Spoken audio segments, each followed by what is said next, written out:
Hi friends, நாங்கள் எங்கள் ஊருக்கு வந்திருக்கோம். கோயில் கும்பாபிஷேகத்துக்காக எங்கள் ஊருக்கு வந்திருக்கோம். அதாவது இது எங்கள் ஊர், எங்கள் அப்பா ஊர் வந்திருக்கோம். அங்கே எங்கள் வீடு எப்படி இருக்குங்கிறத தான் பார்க்க போகிறீங்க. இது உள்ளே நுழைஞ்சோடனே ஒரு சின்ன ஹால் மாதிரி இருக்கும். இது வந்து ஓட்டு வீடு, தார்ச் வீடெல்லாம் இல்லை, சும்மா சீட்டு வீடு தான்.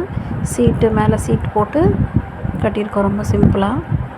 இது பார்த்திங்கன்னா கிச்சனு. எங்கள் அம்மா எல்லாம் வீடெல்லாம் நல்லா சுத்தம் பண்ணி வச்சுருக்குறாங்க. கோயில் விசேஷத்துக்கு இன்றைக்கி தான், நேற்று வந்தோம், இன்றைக்கி எல்லாம் சுத்தம் பண்ணி வச்சுருக்குறாங்க. அதுக்கப்புறம் பார்த்திங்கன்னா ஒரு பெரிய ஹால் மாதிரி இருக்கும். இதுதான் இங்கே உள்ள பாப்பா விளையாடிட்டுருக்காங்க. இது சும்மா சிம்பிளாக ஒரு பெட்டு படுக்கிறதுக்காக. பாப்பா விளையாடிட்டுருக்கா ஜாமான்லாம் வச்சு. ஊர்லேருந்து வந்தனால பேக்கெல்லாம் அப்படியே கிடக்குது, திங்ஸ் எல்லாம் அப்படியே இருக்கும். யூஸ் பண்ணி முடிச்சுட்டு திரும்பவும் எடுத்துகிட்டு கிளம்பிடுவோம். அதனால் அது அப்படியே தான் இருக்கும் பேக்கெல்லாம். பாருங்கள், இவ்வளோ தான் வீடு. ரொம்ப சிம்பிளாக தான் இருக்கும். நாங்கள் ஊருக்கு விசேஷத்துக்கு வந்தால் போனால் இருக்கிறதுக்காக கட்டியிருக்கோம். ஒரு 4-5 வருஷம் தான் ஆச்சு இந்த வீடு கட்டி. அவ்வளோதான், இந்த வீட்டில் தான் இருக்கிறோம் நாங்கள். அதுக்கப்புறம் பார்த்திங்கன்னா ஃபஸ்ட்டு பழைய வீடு இருந்தது தான் இது.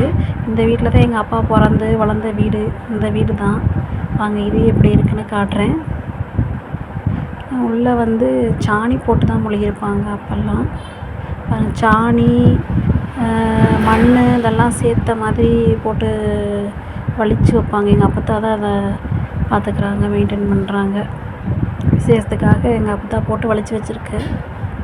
அவ்வளோதான், ரூம் தான் இருக்கும். உள்ளே ஒரு சாமி ரூமு, உள்ள ஸ்டோர் ரூம் மாதிரி ஏதாவது போட்டு வச்சுக்குவாங்க. அப்புறம் பார்த்திங்கன்னா இது வந்து கிச்சனு, அதாவது சமைக்கிறது இங்கே தான். இந்த அடுப்பில் தான் வச்சு எங்கள் அப்பா சமைக்கும். ஆக்சுவலாக இப்போ நாங்கள் இருந்த வீடு வந்து ஃபஸ்ட்டு கிச்சனாக தான் இருந்துச்சு.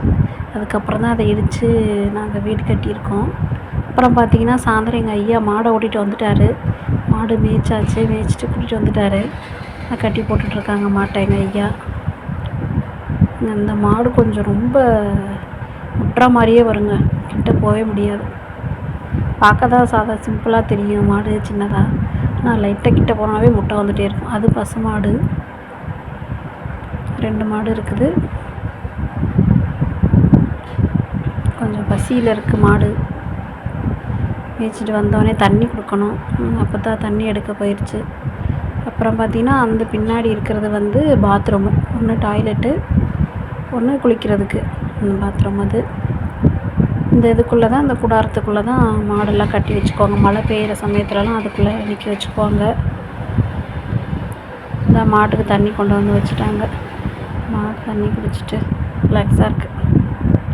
அவ்வளோதான் ஃப்ரெண்ட்ஸ். இந்த வீடியோ உங்களுக்கு பிடிச்சிருந்துச்சுன்னா என்னோடய சேனலை சப்ஸ்கிரைப் பண்ணுங்கள். மறக்காமல் நம்ம சேனலை சப்ஸ்கிரைப் பண்ணுங்கள் ஃப்ரெண்ட்ஸ். தேங்க்யூ, பாய். எங்கள் ஊர் பிடிச்சிருக்கான்னு சொல்லுங்கள்.